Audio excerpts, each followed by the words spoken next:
Welcome, recruits. You now join the proud ranks of the Vigil. Our mission is simple. We are here to defend those threatened by the dragon. In the upcoming months, you'll be trained to face enemies that make most men flee in terror. You'll fight nightmares. You'll bring hope in the darkness. You'll stand vigil on the line between life and death. This is no small task. Hey! Over here! I'm telling you, these ghosts would never have breached that gate if we'd been at the front, but we're still stuck here at the butt end of the battle.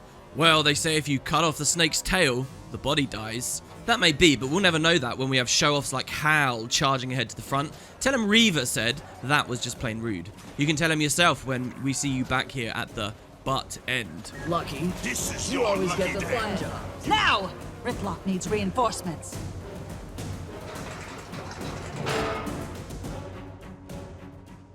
Best fight in weeks. You go on. I'll be right behind you. I will return. I was wondering when you were going to join the party. They told us to kill as many ghosts as we can. You go on ahead. These are mine. Gotta love this job. Catch up as quick as you can, Hal. Brimstone's waiting.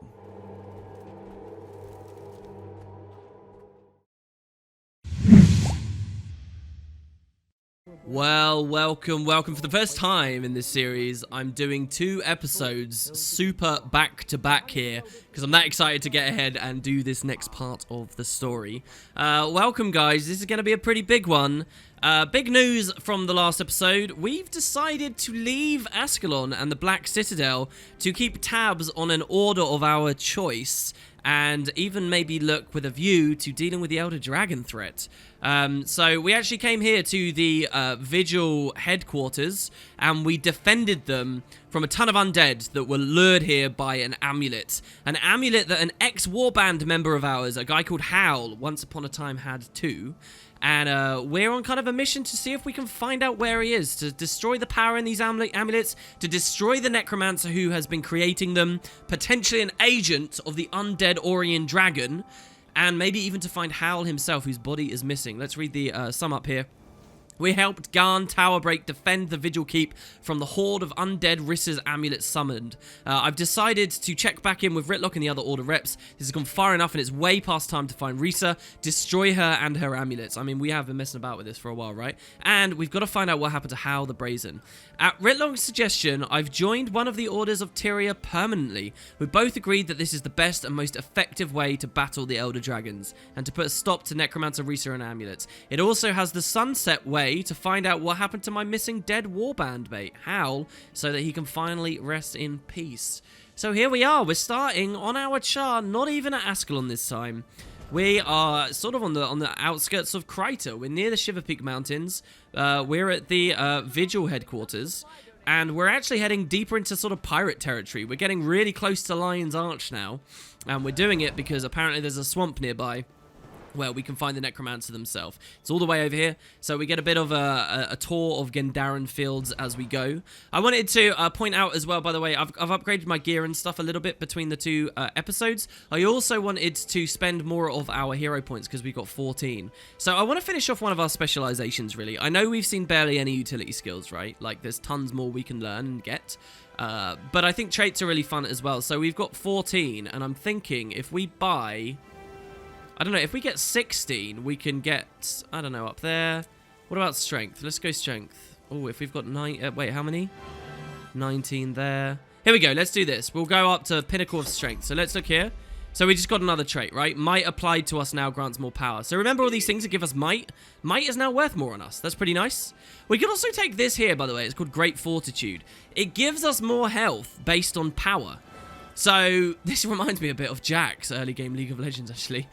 The more strength, the more damage we deal, the tankier we get at the same time. So, if you look at my health here, we go from having 3,800 health all the way up to 4,200. See, a funny thing about being a warrior, by the way, is warriors are a high vitality class in the first place, and now we have even more, so we get just super tanky. The trade-off here is that our greatsword does a little bit less damage, but hey, maybe we don't even need to use a greatsword for a little while. Maybe we turn this greatsword off and we equip like a rifle or something. Didn't we get a rifle quite recently? Yeah, this new rifle here, right? So we can go back to rifle, and yeah, that looks pretty good. Rifle, axe, tons of health to boot. Feels pretty good to me, right? Actually, you'll notice our health just dropped again here. It's because we're actually being downscaled a little bit. We're level 32, and we just walked to a level 31 area. So this map is kind of funny, right? Like, this map is the center of lots of different stories that all come here all at once.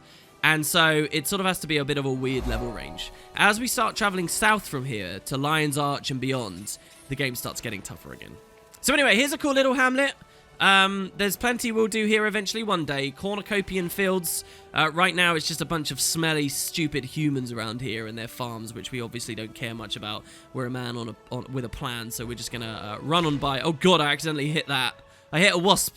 It's really funny, guys, because it got super summery out of my window right now. It's been all dark and horrible and wintry and nasty for months now. And it feels like real life I'm talking about here. It feels like finally the sun is starting to come out, and I might come to regret the positioning of my PC. I know we get the trade-off of getting to see cats through the window, but now, I don't know, we might have to really up the brightness or something. I might have to buy some blinds or something, because it's getting really hard to see. That's how we hit that wasp there. I didn't actually mean to attack it, but, you know, we just happened to. Look at how good this is. It's a gorgeous little area as well, actually, to be honest with you. So they're still attacking us. We'll just run on by, though. I don't really mind too much. They don't seem to be hitting us too hard. Let's pick up a banner. The banner can give us swiftness, if you remember, and we can sprint with the banner. We can do fun things like that. Nice little rabbit there. All kinds of villages and things we could talk to. I'm sure we'll get much acquainted to the people of this area of the world very shortly, as out of the depth and alien as it feels to us as a Char. Who knows, when Casey gets to this area of the world, if Casey ever gets to this area of the world, I'm sure they'll feel right at home. Moving on, we're at the Broad Hollow Bluffs here. Find some interesting enemies now. If you look, things start getting a little bit cooler. These are oak hearts. They're actually docile. They're not dangerous. They're not, you know, angry or whatever. But if we start a fight with them, they'll get extremely angry with us. There's lots of varieties of them. There's willow hearts, all kinds of things. Pine souls, pine hearts, I think they are maybe called. Let's go for it. Let's try and fight it. So we'll mob it. We'll roll back. We'll try and stay away. If we stand near it, it will do massive damage and huge AoEs and things. So we'll just stand back with our rifle. Here you'll notice he summoned some roots at our feet that have immobilized us. So we have to target the roots to break them to get out. He's getting close again, so we'll roll back again. Oh, we never managed to. Okay, so he punched us away just a little bit there. We'll do another volley. We've got max endurance, right? So we can kill shot him. And you can see how tanky he is. We should probably move back close to our banner. Oh, he knocked us away again. Let's get our axes out. Adrenaline rising. Oh, and it's so cool. I love killing big creatures. And as the new updates to this game have come in over the years and the new expansions have come out, there's been more and more giant creatures we get to fight. It's so fun. I didn't even need the Charzuka there. I'll show you Warband support here in the next mission. So Warband support, elite skill. By the way, I could show you our skills on the build menu here as well. Like, so we can click slot skills here, and you can see all the different skills we can have equipped. It's a huge list, and it gets bigger expansion by expansion. But so down here, Warband support. Call in members of your Warband to assist you. So they will last for 30 seconds, and we'll have a ton of allies. So that, by the way, doesn't just mean Alexa and stuff. They're like generic unnamed warband members that will fight in addition to Alexa and Howl and Claw and blah blah blah. Well, not Howl, but you know. So they will actually fight in addition, and we can actually get a lot of allies basically. Lucky for us, there's a waypoint right at the start of the mission, and here we go. Beyond, after this huge adventure, look at this journey we've come on across the Shivers, across this entire place here, across here, all the way through Diessa. Finally, we're here at the outskirts of the swamp, where we will finish this chapter. Ever vigilant. So, what have we got? We've got Clawspur, the future leader of our warband. I know a few Vigil soldiers. Not up to our standard, but good fighters. Yeah, you said that before, buddy. He says no shortage of targets here. Save your best efforts for the ones that really count. Howl and the Necromancer. So I guess we're just expecting our old buddy, his body. We're expecting him to be undead already. We don't even think he'll be alive. We just think he'll be undead. And look, we got all these Vigil with us. All right, you mongrels, listen up and listen good. The Priory team went in without us. They'll never complete this mission without us. We need to find them and make sure their potion reaches the Necromancer's crystal. Okay, so Priory already in there. We need to go and help them out if they require it. And they have a potion to destroy the crystal, which will depower the amulets. Understood. So what kind of soldiers have we got here? We have some Sylvari, who have plant hounds, the Sylvan Hounds with them. We've got a Norn, that he's pretty cool. He's a War Master. We've got some Tacticians, Crusaders. Okay, so we've got a real mix. And Ritlock's here. So, as I hinted at the end of the last episode, Ritlock's about to have a pretty interesting change of direction in his story too. Ritlock, you came all the way from the Citadel? He says, I'm here to support you, Centurion. We need to make sure your position in the Vigil is secure, and that we found Hal the Brazen. Good to have you with me, sir. How long has it been since you came this far away from the Citadel, I wonder? So, Garn.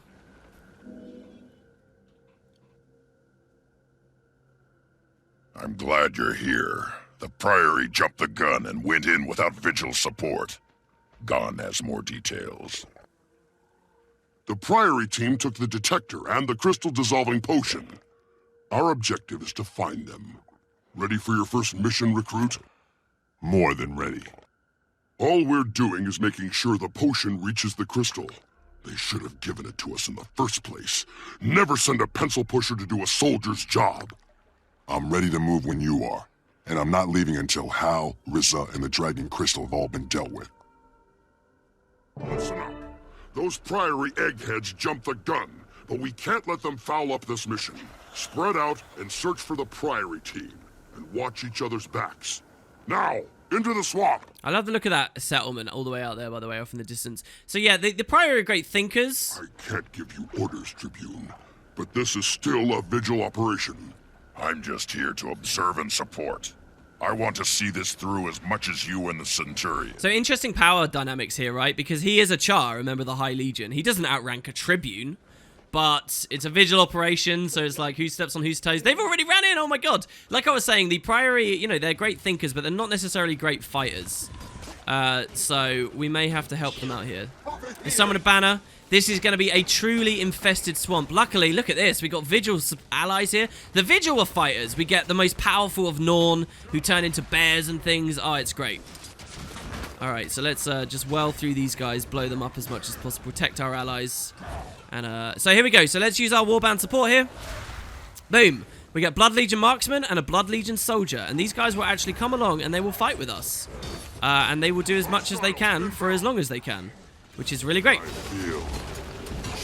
We should also notice, by the way, in this instance, our whole warband should be here. Alexa should be here. I'm pretty sure everyone's here. It's a really nice touch they do, but they have all those original Chapter 1 characters. They all come back and they all experience it with us here at the end of the road.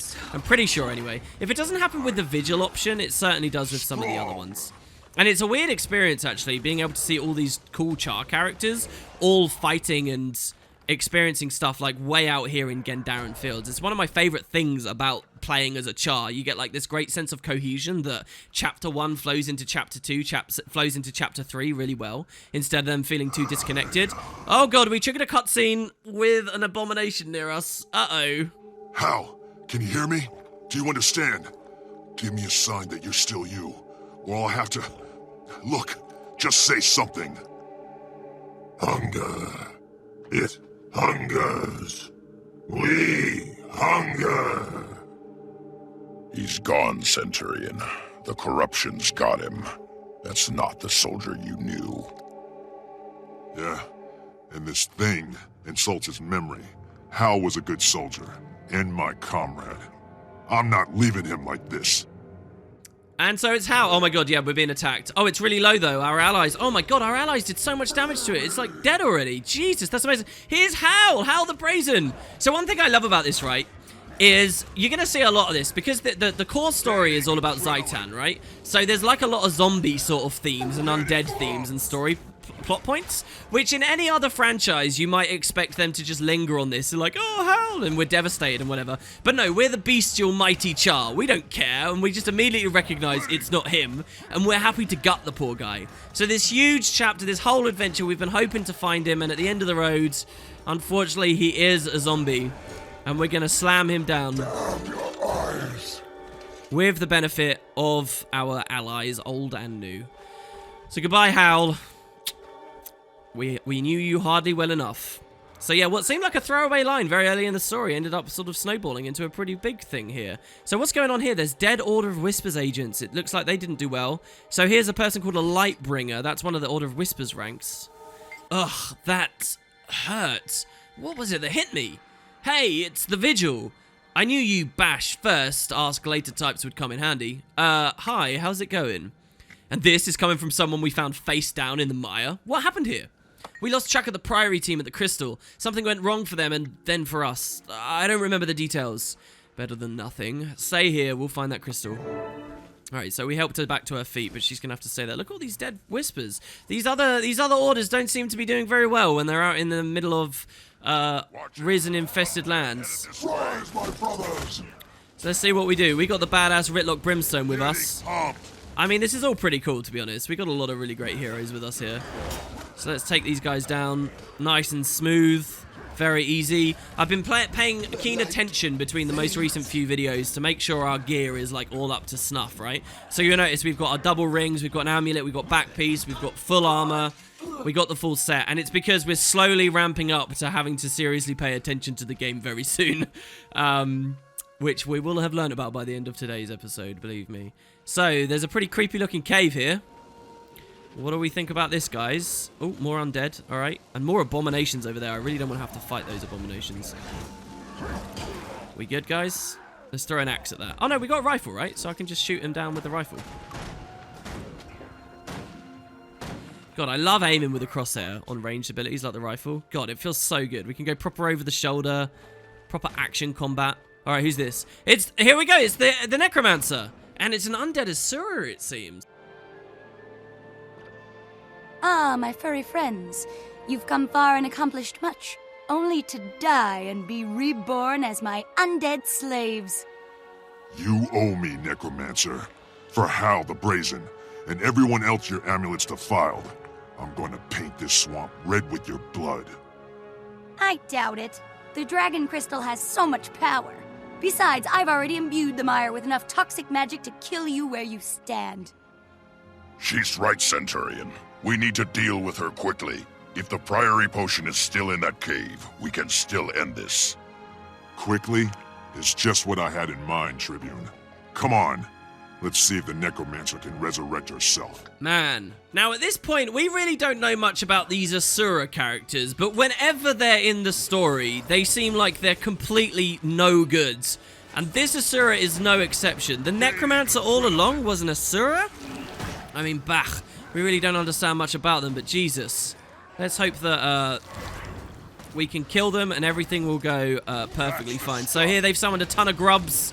We can destroy those, cleave those down. Risa herself seems to be melting pretty goddamn quick, let's be honest here.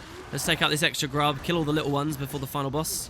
And there you go, she's so low. Oh, she doesn't stand a chance. Your new orders are to drop dead and commence. Yeah!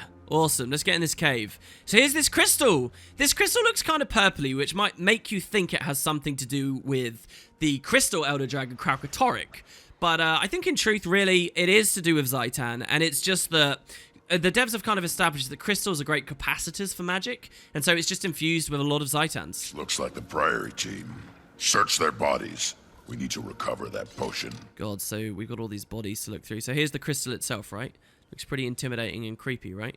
Let's search. Several bottles of the Priory's crystal-destroying concoction are in a satchel on this body. Well, there we go. We found it immediately. Let's take a bottle. And we can use it to destroy the dragon crystal. You guys ready? Put end to this one for all. Normal weapons cannot break the enchanted material of this crystal. Apply the potion. And looks like we got it. Congratulations, recruit. Your comrade can rest in peace now. And we stopped the undead from flooding this whole region. There's a lot more coming. The Orion Dragon also makes undead.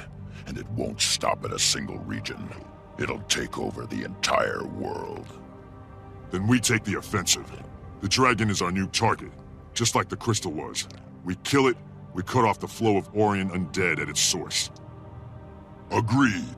But we don't have the ordnance or personnel to take on the dragon directly. Not yet. Don't tell me about Dragon Soldier. Ever heard of Destiny's Edge? I was a member. We nearly took down an Elder Dragon all on our own. Then show us how. We need to work together if we're going to defeat it. You're right. The Char can't do this alone. Fortunately, I heard from one of my old guildmates. She wants to meet in Lion's Arch about that very thing.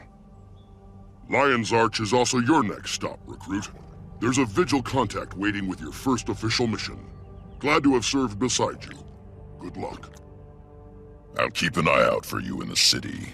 If we're lucky, we'll get another chance to fight together. Do the Legion's proud, soldier. Dismissed. This God's alright. He knows what it's like to have your fur matted with the enemy's blood. So you can really see now why Rytlock so consistently has cared about and respected the threat of the Elder Dragons. 5 years ago, he was a member of a small guild called Destiny's Edge, as we saw that polearm from Lion's Arch 5 years ago. And they almost killed an Elder Dragon, but something went wrong. Remember he hinted at being abandoned before? Well, we'll get details on that soon enough. It seems that one of his old guildmates has had an idea and might be trying to get them back together. It's all coming together at Lion's Arch. So there's Clawspur. I'm glad you like Garn. So he says, if I'm in charge, they better learn to listen. I don't like repeating myself. You are in charge of the warband now, my friend. No worries. They'll just adjust to your chatty style in no time. Good luck, Legionnaire. So, yeah, he became the Legionnaire. We're going to step away from our warband. We will still have a warband. We will still be a part of one. But we're not really going to be involved with Citadel business from now on in the story. We can, as players, return at any time we like to the canton. We can go back and we can see these guys. But we won't have any formal jobs with them. Moving on, we've got Garn Towerbreaker here, who says, I knew you were right for the Vigil, and we need you too. There's a lot more undead that need killing. I'll be ready, Garn. So thanks, it was great to fight alongside you, Garn, as well. And Rytlock, it seems like you got something going on here. We got the Necromancer, her crystal, and your fallen comrade. Yeah, that's a 3 for 1. Now let's make sure there aren't any more like him. Lion's Arch first, then the dragons. Agreed, but remind me, what's waiting for you in Lion's Arch? One of my old guildmates wants to bring us back together. See if we can put aside old differences. If so, then we'll have a tough, veteran strike team ready to fight the dragon. Worth a shot. See you in Lion's Arch. So I guess Rytlock's been a little bit edgy there. And there you go. So that is the end of Chapter 3. With the conclusion of Chapter 3, we can push ourselves up to level 40. But just before I do that, let's walk over to Lion's Arch, which we happen to be right near the entrance of, finally. It's just along this road down here, which we were walking on a moment ago. So, yeah. You'll also see, like, we start finding a lot of beaches and things now. So there's some pirates around here. There are very likely going to be some... So before I started this series, guys, I planned, like, everything I wanted to show off and stuff. And there are going to be some bonus videos I do showing some extra side stories and stuff. Some things I'm really itching to share, but I don't think are fully in scope of the main campaign. So if you are really enjoying this, I'll have some extra videos showing off some side stories. One of the side stories is going to actually take place over there with those pirates, and we'll learn a little bit more about those later on. But maybe I'm jumping the gun just a little bit there. For now, we got another waypoint here, and we can keep on going. And that's all of the Char elites now, except artillery barrage. Cool down an artillery barrage at a target location, damaging foes. I'll show you guys this. And again, unfortunately, they're all balanced to be weak. I wish that the devs picked up a different philosophy for how they handle this stuff. But so there's a boar fighting some wolves here. We'll use the barrage. And you'll see here, it's a lot like the Elementalist skill, Meteor Shower. Just like on a broader range, and it pulses slower. Again, it could be a really incredible thing. Imagine a Meteor Shower that is designed to be an elite skill. Really fun. It doesn't have to be enabled in PvP or Wild vs. Wild or even Raids, which are at the very end game. I think there's a lot of ways they could balance that to actually work, but hey, there you go. So yeah, that's all of the Char-flavored stuff. That's very few skills we've seen. But as well, now that we've got our full skill bar, the kind of experience of leveling too starts to change a bit. It becomes more about specializations and going deeper into those, and synergy with sigils and runes, as I talked about, filling all of these up, and a lot of our buildcraft starts coming from there. Also, there's a ton of utility skills that we just haven't even touched on yet. But here you have it. So back towards this giant windmill here. If we look over on the right, this is Lion's Arch. So I have to explain something about the way Guild Wars is structured in 2018 now that might be interesting to you guys. And that's the fact that different maps are at different states in time. So if we go to our story journal here, and we got Crystal Corruption here, You see, it says 1325 AE, and we're now done, right? So, when the Priory team faltered, the Vigil stepped in to finish the job. With Ritlock's help, Garn and I defeated the Necromancer Risa and destroyed the Dragon Crystal, and put the undead monstrosity that used to be Hal the Brazen to rest. Garn told me my new Vigil armor will be waiting for me in... my new Vigil mentor will be waiting for me in Lion's Arch, and I agreed to check in to begin my training as a Vigil recruit. So, that's all very good and well and good, right? But this is all happening in the year 1325 AE.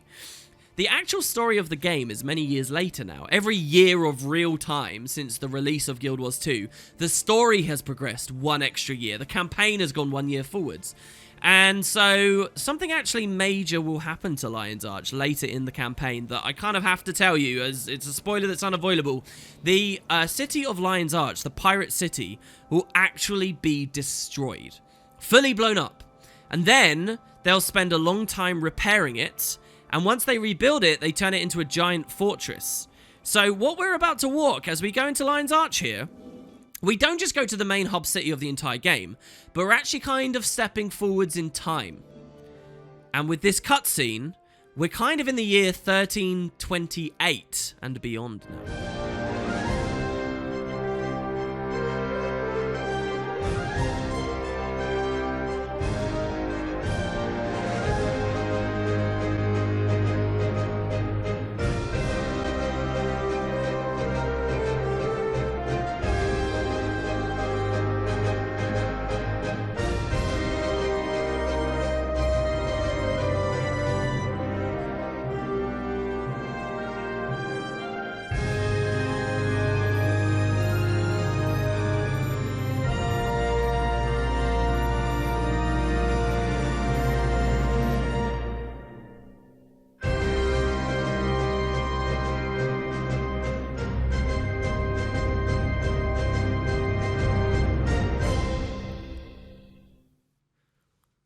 So welcome to Lion's Arch.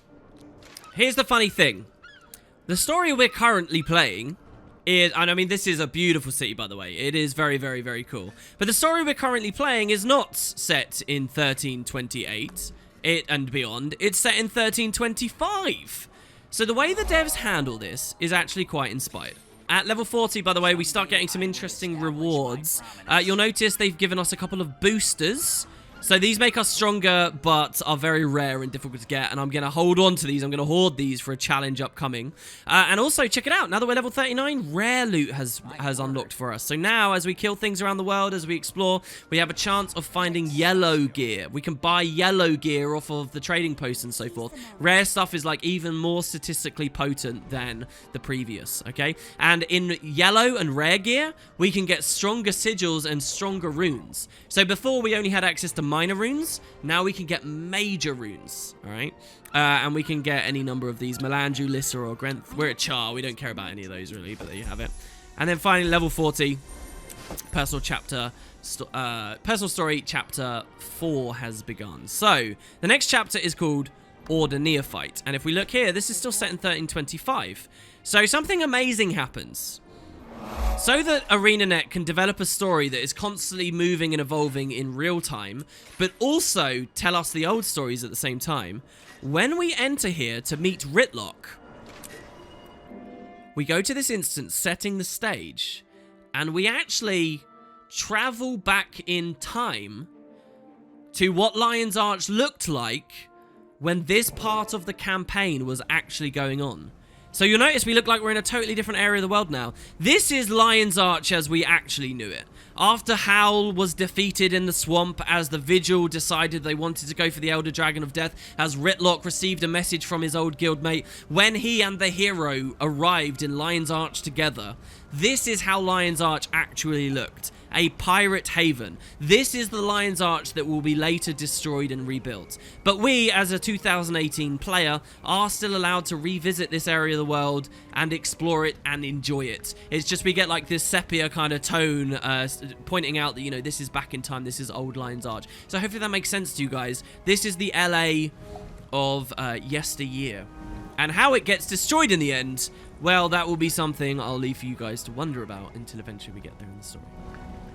So yeah, we move on up, and here's Ritlock. There's a ton of different characters and races and people around. So here's a group over here. This is it. I'm I'm Eris Degalkin, and I'm going to lead Destiny's Edge to victory. Rawr! I'm the Crystal Dragon, and I'm going to make you all crunchy. I'm Logan, and I'm gonna run away. Hey, that's not fair. Logan didn't run away. He went to save the Queen. That's running away. His guild needed him. Ritlock wouldn't have run away. Why don't you be Ritlock then? Okay, I will. I'm Ritlock Brimstone, you heartbeat-sniffing dragon. Feel the wrath of my flaming sword. If he gets to change, I want to change too. I'm Kaith now. Then I'm Zoja. Your leadership stinks like a scrit cesspool, Air. You're the reason we failed. You can't be Zoja. You're the dragon. And I'm not Air anymore. I'm Kaith. And Kaith says, focus on the dragon, morons. Charge tribunes don't take orders from kindling. Follow me, everybody. Except you, Logan. You can run back to your girlfriend. Quit that! He didn't run away. Ha! I'm the dragon again. And Destiny's Edge is too busy fighting each other to fight me. Die! Scorch it all! The dragon got us! If only Logan hadn't run away and Air was a better leader. Yeah?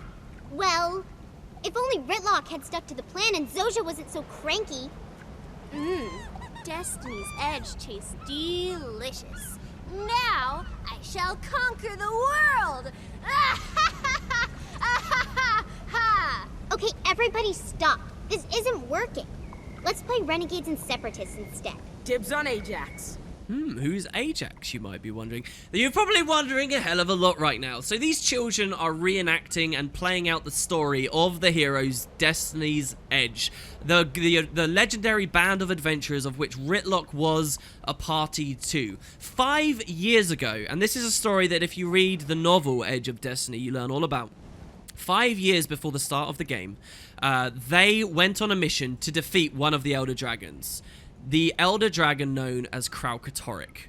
So what happened was Kralkatorrik was asleep still, but the Elder Dragon awoke from up here in the Blood Legion homelands, and he flew south. And as he flew south, he left a great brand. He destroyed the landscape of Ascalon and everything in between as he flew. Created a perpetual, unending storm of death and crystal that was laying in his wake. This caused a lot of different things to happen in the world, including some major stuff with the Vigil, which we'll learn pretty soon.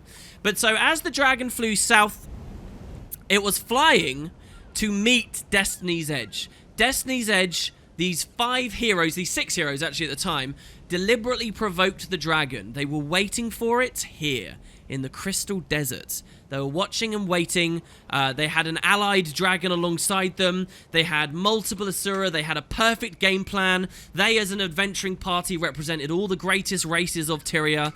The dragon came to them. They had a plan to try and defeat it. As Ritlock said, they almost defeated it.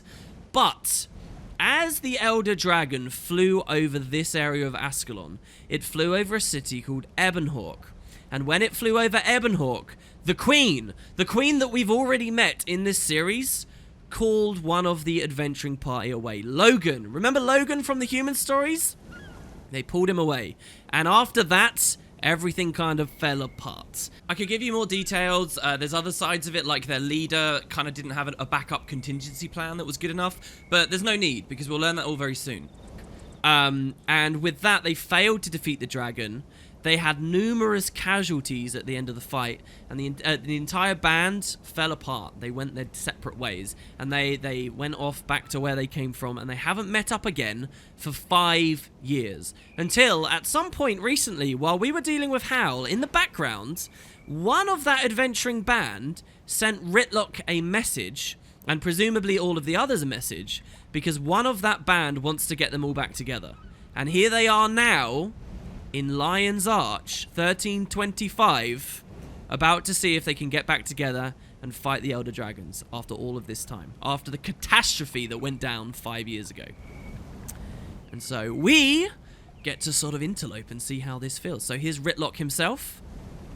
We've got some all kinds of other races and interesting things going on as well here, by the way. We could eavesdrop on all sorts of conversations. This is the Asura Gate Hub. If we went through that Asura Gate in the Black Citadel, we would have popped out of one of these. When our father fled through the Asura Gates, he came out. This is where he came out, and then vanished, presumably off amongst this pirate haven. And so Ritlock is now waiting here. Ritlock, what's going on, man? He says, this may have been a mistake. Kaith can be treacherous. So Kaith was one of his old guild members. She can be treacherous. She's kind of a scary character, really. She's a thief. And it seems that Kaith was the one that sent him the message. Why did she do that? We say it will only take a moment. What do we lose by listening? I guess we convince him. And here's Logan. Oh. Hey, Logan. Of course, who doesn't know our character right now? Welcome, fellow members of Destiny's Edge. We must speak of the threat of the Elder Dragons. When I agreed to come, I didn't know you'd be inviting this char. I could say the same for you, human.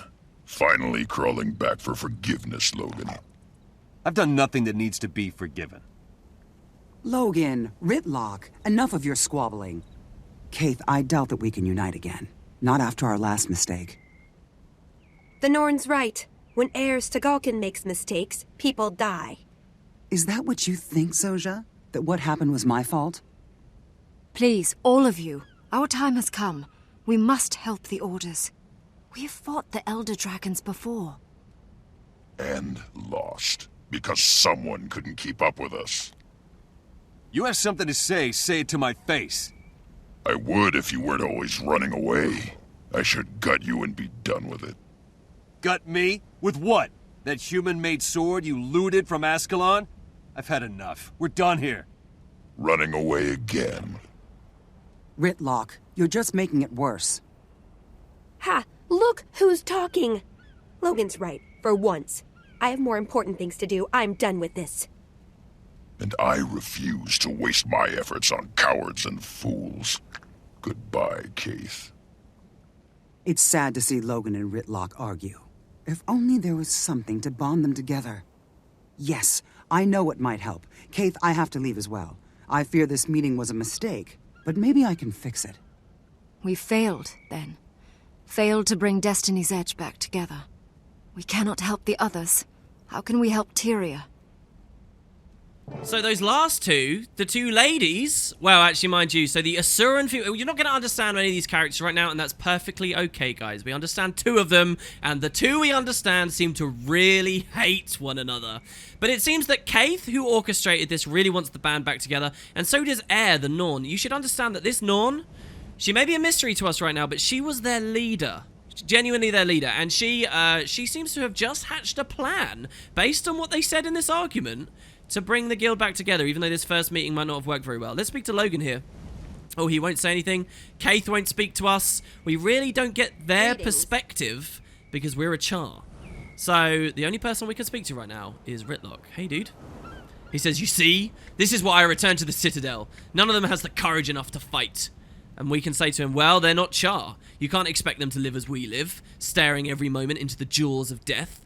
But they are not cowards. And he says, no, perhaps not all of them. Only one. Still, we get no closer to victory by arguing like children. We must find a way to force them to my will. No matter what you decide, Tribune, I'll stand with you. But I think you should reconsider your avenue of attack. He says, when did you get so wise, Centurion? You're right. I'll regroup, study my options, and contact you when I have a plan. I'll stay ready to rendezvous with your orders, sir. So this plan to get our elite strike force back, I mean, these guys genuinely, think about it. Hopefully I've demonstrated to you just how boss each of these characters are, at least two of them, and the others are certainly no light hitters, right? If they get together, this strike team could help deal with an Elder Dragon, them combined with the power of some of these orders. That would be incredible, no? But unfortunately, it seems like that didn't quite work.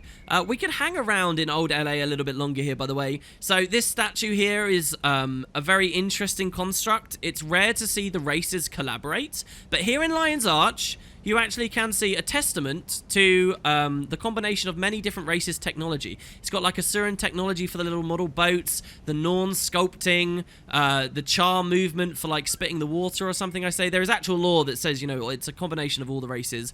And I believe in the middle, this new Crichton, I can't remember what it says. Maybe someone, I think it says Together We Stand or something? Maybe? Or We Stand United or something like that. This is definitely we. This word, whatever this is. I can translate this on the fly. So yeah. Anyway, and yeah, we could walk around a bit more. We could eavesdrop on more of these guys. Crusader Argus is here. He says, "You look like the sort that's get their claws sunk deep in the haunches of life. What can I do for you?" What are you doing out here, Crusader? I'm on leave. So this is a member of the Vigil, and we can ask them about this, right? Because we're a member of the Vigil now. I'm usually stationed on Claw Island as an adjunct to the Lion Guard. I was called back to Lion's Arch to deal with a personal matter. So Claw Island? What's Claw Island? You must be new to Lion's Arch. Claw Island is the Lion Guard's outer defense post. It's well armed and it's heavily fortified. The Lion Guard stationed there guard the bay into the city. What's your role there? I'm the Vigil liaison for the Lion Guard inspectors. I keep the Vigil informed of the status of defenses there and gather intelligence about any Orion movement. I should let you return to your personal business. So Claw Island's a really important place because if you think about ore, okay, it's here, and any kind of Orions that attack from the sea, if they come to Lion's Arch, they come through the water here. This is Claw Island. And so it watches any kind of attack. So it's a key strategical place. You notice a lot of nautical influences come into the story from here on. This puritanical city and lots of naval activities will begin as we start to take the fight towards Ore, which at the end of the day is surrounded by water. And so there's tons of different people you can speak to. In here we'll actually find the mayor of the city, Commodore Lawson Mariner. May the Sixth watch over you. So this is actually the descendant of a character of another one of the novels. Welcome to Lion's Arch. I'm Commodore Lawson Mariner. I hope you enjoy your time in our fine city. Commodore, so you're in charge here? By rights, the Captain's Council runs Lion's Arch, but the Commodore does enjoy certain privileges and influence. Perks I've enjoyed for 25 years now, much like my grandfather, Kabaya Mariner. So that's the hero of another one of the novels. Your grandfather was a Commodore too? In his later years. In his youth, he was just a sailor. When Zaitan rose from the depths and the great waves drowned the original Lion's Arch, he rescued many ships and crews that had lost their captains. So that's quite a story, sir. Take care. So what you guys should understand is Lion's Arch existed in Guild Wars 1, but when Ore, which was sunk below the sea, rose back up, it created tidal waves that flooded the old Lion's Arch, destroyed it, and then a new band of people came here that weren't necessarily just Crichtons, pirates, and they rebuilt it as a pirate haven. And that's what one of the other novels deals with. So yeah, you get the descendant of the guy that originally did that, but it's got a more of a ceremonial position for him. He doesn't really have too much power in theory. He just he stands way for the Captain's Council. So there are several extremely powerful captains that rule this place. They each have their own ships, and they're really who sorts out what happens and how and when. So yeah, I'm sure there's many more great NPCs we could speak to, but that is not all for this video, as we are going to continue to something else, something I've been talking about a lot lately. Let me just be sure, before I leave, because when we leave we can't come back to olden times, LA, let me just be sure there's not any other really key dialogue I want to experience with you guys, so 1 second. For what it's worth, a lot of people in the established community get really frustrated that they can't visit old LA, that LA was destroyed. But the truth is, through the personal story, there's a whole lot of instances that take us back here to what you're currently watching me run around. And in truth, you can get a huge amount of the exploration, visit tons of those old NPCs, and it's sort of okay in my opinion. Another thing, by the way, these destructions we're talking about. Yeah, Lion's Arch is a town that's been targeted many times. Once upon a time, it was destroyed by the tidal waves, building what you see here, and at some point in the future, it will be destroyed again from a mystery that I'm not going to reveal to you till later, during the Guild Wars 2 timeline, okay? So, hopefully that makes sense. Hello, stranger. So I guess we can come all the way up to the Asura Gate Hub, but there's very little more we can do here. So you notice there's an Asura Gate in many of the different places, right? So there are Seraph here, right? Defenders of Divinity's Reach. That would take us to Divinity's Reach. Over here, there are Wolfborn. This would take us to that Norn place I was talking about very recently, Holbrack, which we've never seen. These are the Iron Legion. This would take us to the Black Citadel. There's also a portal surrounded by Wardens. Wonder what that is. And there's another portal with Peacemakers. So there you go, that's the instance.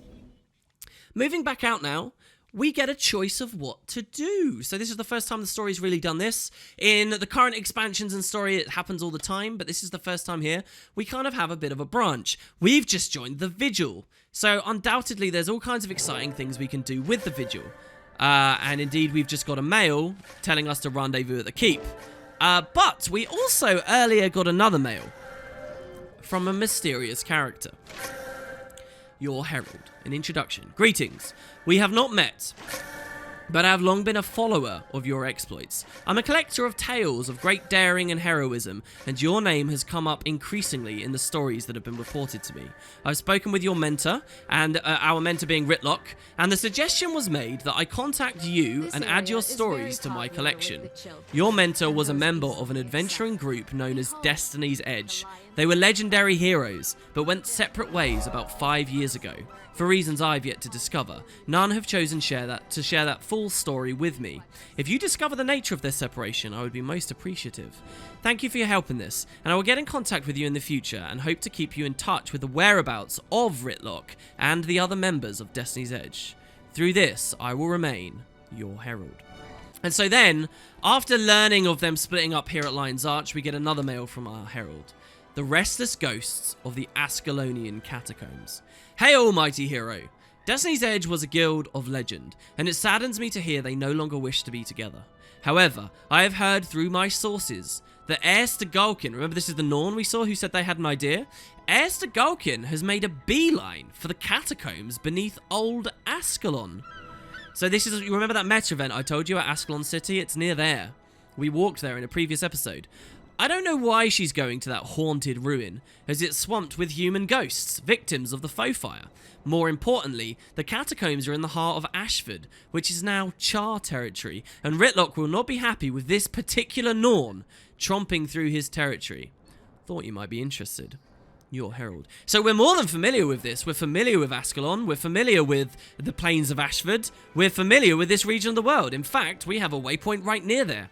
So how about we go check it out? And this, guys, finding out what Air's plan was there at Lion's Arch just a moment ago, that is the introduction to the first dungeon of the game. It's a difficult experience designed for groups at level 30. But what I'm going to do, and I've been scared to commit to it, I guess I will now. My original Guild Wars 1 LP I did as a bit of a challenge LP, where I soloed huge quantities of the game that were not meant to be soloed. Well, I'm going to try it here too. So, because I want challenge, right? I want actual challenge. This will be a real job for us. We're really going to have to use our warrior skills and capabilities very well. After I finish this video here, I'm going to go learn how to solo the Ascalon Catacombs at around level 40. What we might do is get 5 more levels, which will allow us to get another specialization, and we can equip strength and discipline together. We can also buy deeper into these lines. We can do all kinds of stuff. I'll have all the tactics and interesting talks for you guys as we do it. This will be a lot of fun. The dungeons are high quality stuff. We're going to meet Ritlock in there. We're going to meet Air in there. We're going to learn a bit more about that flaming sword. And we'll get as much new lore as possible. There's all this dialogue here, which we'll get into in the next episode. So there you have it, guys. Lion's Arch and the vigil ahead. The dungeons ahead. All kinds of fun stuff. Hope you're enjoying the playthrough. Thanks very much for watching. And I will see you very soon. Oh, God. What am I doing?